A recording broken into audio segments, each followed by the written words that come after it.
Fazer a empresa crescer ou estar no controle de tudo? O que é melhor, Campa? Essa é uma ótima pergunta e a gente vai abordar hoje. Eu sou o Fernando Campagnolo. E eu sou Cristiane Campagnolo.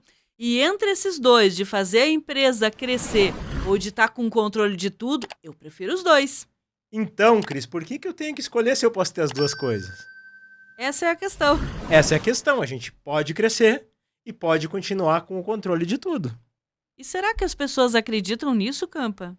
Eu acredito que as pessoas não acreditam nisso. Muitas pessoas, elas pensam assim, ó, puxa, mas quanto mais a minha empresa crescer, mais vai aumentar meus incêndios, mais eu vou ter gente, mais eu vou perder o controle da situação. Eu não vou poder acompanhar o que está acontecendo com a minha empresa. Muita gente pensa. E o pior de tudo, muita gente acredita que chegou no topo, que não pode crescer mais, porque se crescer vão aumentar os problemas. Então, se é para aumentar os problemas, eu prefiro não crescer. Que coisa séria. Que coisa Aquele séria. pinheirão gigante, aquela árvore que poderia dar tantos frutos, vira um bonsaizinho, uma arvorezinha desse tamanho. É um pecado, né? É um pecado, exatamente. E assim, ó, o que é importante a gente deixar claro, né? O que é uma empresa crescer?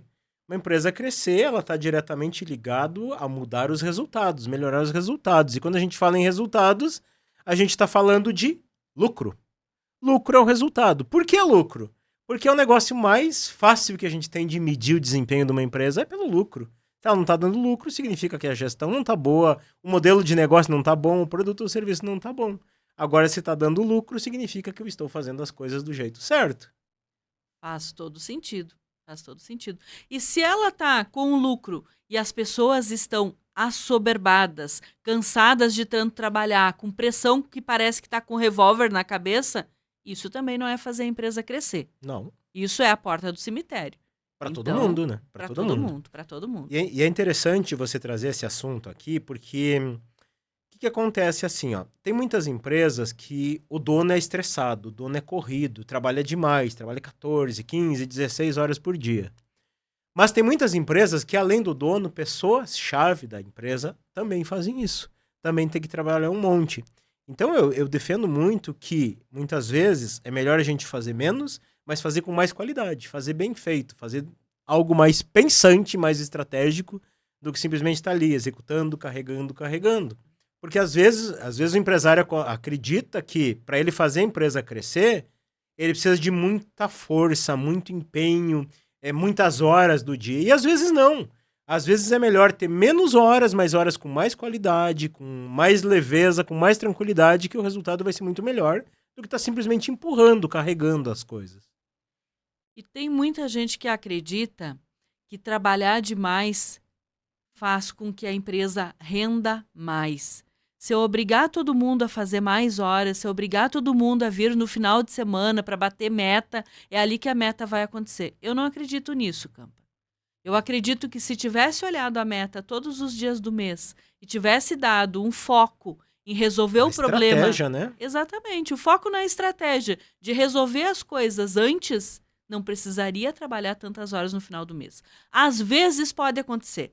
A gente não vai ser iludido também de dizer, ai, a gente mora na Ilha de Caras, onde tudo é perfeito, nunca vai acontecer nenhum problema, porque daí seria mentira, a gente estaria mentindo para eles aqui. Mas, na verdade, o que a gente precisa enxergar? Se uma ou duas vezes precisa ser feito um serão, que nem a gente fala lá no Sul, né, um extra, tá tudo bem, pode ser feito. Mas se isso vira uma rotina e todo dia precisa fazer hora extra, todo final de semana precisa trabalhar, liga um alerta, liga uma luz muito vermelha e muda isso, não é? Eu gosto muito de uma frase que pra gente aqui na Viva Positivamente é um mantra. E é tão mantra que eu carrego no meu pulso. A tua tá aí? A minha tá guardada. Tá guardadinha pra pra... Exatamente. Mas ó, a minha tá aqui, ó. E ela tá escrito assim, ó. Se tá difícil, tá errado. Eu acredito muito nessa frase. E tudo aquilo que você vai fazer na tua empresa, que tá difícil de fazer, tá difícil de contratar, tá difícil de reter, tá difícil de vender, tá difícil de entregar, tá difícil dar conta, pode apostar, tá errado. Porque tocar uma empresa não é para ser difícil. Tocar uma empresa é fácil, desde que eu faça as coisas do jeito certo.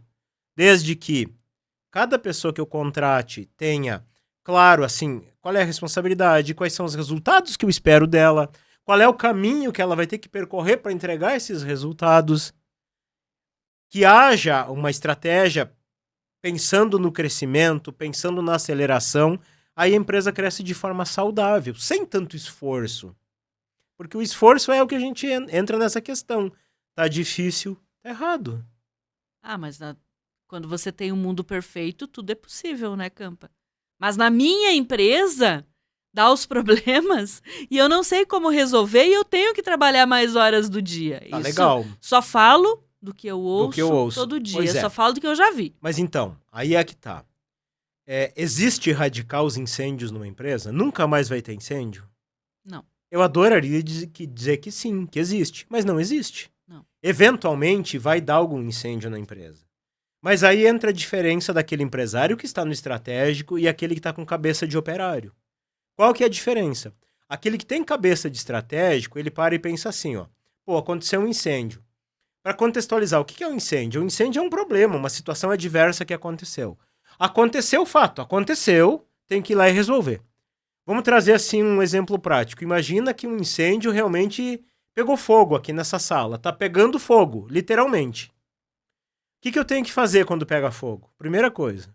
Apagar o fogo, senão vai tomar conta de tudo, né? Se eu não apagar, melhorar não vai. Vou ter que apagar. Beleza, então aconteceu um incêndio na empresa, a primeira coisa, vai lá e resolve o incêndio. Mas o empresário operário, aí eu vou lá, perco meu tempo, resolvo aquele incêndio, no outro dia aquele incêndio vem de novo, no outro dia vem de novo, e aquilo vira uma constância tão grande que as pessoas levam aquilo como normal. Isso faz parte. Agora, olha a diferença do empresário estrategista. Opa, deu um incêndio aqui, o que eu vou fazer? Vou apagar o incêndio. Beleza, apaguei, voltei à normalidade. Agora eu vou entender por que aconteceu esse incêndio. Como que eu faço para que esse incêndio não aconteça de novo? Aí o que eu estou trabalhando? Estou trabalhando na prevenção. Se você falar com qualquer bombeiro e perguntar assim qual é o melhor jeito de combater um incêndio, a resposta vai ser, não deixa o incêndio pegar. Então, vai acontecer incêndios numa empresa organizada? Vai, mas vai acontecer quantas vezes, Cris? Uma. Uma. Uma única vez. Por que uma? Porque eu aprendi com ele. Então, eu ficar repetindo os mesmos incêndios, as mesmas correrias todo santo dia, não é saudável, impede a minha empresa de crescer. E essa questão assim de a gente ter sistemática de trabalho já vai fazer com que o crescimento seja sustentável da empresa. Porque as pessoas vão entender o que é o trabalho delas para não gerar tantos incêndios também, né? Pois é, exatamente. É. Crescer ou manter o controle. Para resolver isso, muitas vezes, o que o empresário entende por controle? Muitos empresários entendem por controle. Controle é eu estar em cima da minha equipe o tempo inteiro. Sabe aquela história que diz assim, é o olho do dono que engorda o boi? Você acredita nela? Eu acredito nessa história, mas não do jeito que é contada. Então conta aí, como que você acredita? O que o pessoal diz por aí, Campa? É o olho do dono que engorda a boiada. Eu preciso estar com o olho em cima de tudo, porque senão eles vão fazer bagunça, eles vão fazer erro, vai gerar retrabalho, vai comer o meu dinheiro, depois eu que tenho que pagar o erro deles. Ou vão me roubar. Todas essas coisas. Mas eu acredito que o olho do dono precisa estar nos processos e nos indicadores, e não ali. Não é assim que você ensina? É assim que eu ensino, exatamente. Então veja bem, ó. Muitos empresários, qual é a diferença, disso, né? Por conta disso, de o olho do dono que engorda a boiada, que engorda o boi, estão ali em cima da equipe o tempo inteiro. Olhando o que as pessoas estão fazendo, mandando, dando respostas, dando soluções, muitas vezes usando simplesmente os braços e as pernas das pessoas. Esquecem que as pessoas que estão ali também têm um cérebro. Já se eu sou um empresário estratégico, deixa aquela pessoa usar o cérebro dela dentro dos meus padrões, dentro dos meus processos, mas não só braços e pernas. Então, dito isso, esta visão distorcida do negócio, que não, eu ter controle, eu estar em cima de tudo, obviamente vai impedir a empresa de crescer. Por que vai impedir de crescer? Pensa comigo. Enquanto você está lá pequeno, com 10, com 15 funcionários, até dá para ter o olho em cima de todo mundo. Tá ali talvez numa sala pequena, tá no máximo na sala do lado, vai ali, fica atento, ouvindo, falando com um, ouvindo o outro. Eu acho loucura. Desnecessário, mas tem gente que faz assim, 10, 15 pessoas até consegue. Mas e quando tem 40, 50, 100? Vai conseguir olhar todo mundo que tá fazendo? Quando chegar nos 300, fica maluco. Não, já tá maluco antes. Já ainda. morreu. Eu acho que já em 20 já tá maluco, em 30 tá maluco. Aí o que essas pessoas que pensam isso, que tem que estar no controle de tudo, distorcem esse pensamento achando que tem que estar fiscalizando as pessoas, acredito que vai fazer quando tiver mais gente. Não, aí eu vou ter gerentes de confiança cuidando daquelas áreas, e aí essas pessoas fazem isso por mim. Beleza? Beleza. Mas tem outro porém. Aí eu coloco, se eu tenho lá de novo 10, 15 gerentes, eu consigo ficar olhando o que eles estão fazendo para ver se eles estão olhando o que a equipe deles está fazendo, correto? Mas e se eu tiver 50 gerentes, como é que se faz? Aí bota os gerentes para gerenciar Pra os gerenciar, gerentes. e aí? Vira um efeito cascata impossível de gerenciar. Então, este controle, se você pensar que este é o controle do jeito certo, aí você tá correto. Ou cresce, ou mantém o controle. Você que tá assistindo a gente, você ainda acha que tem que escolher entre crescer ou manter o controle? Ou acha que dá pra fazer as duas coisas? Dá pra crescer e ter controle? Queria saber essa resposta. Eu também. O meu forte abraço, desejamos que você viva Positivamente.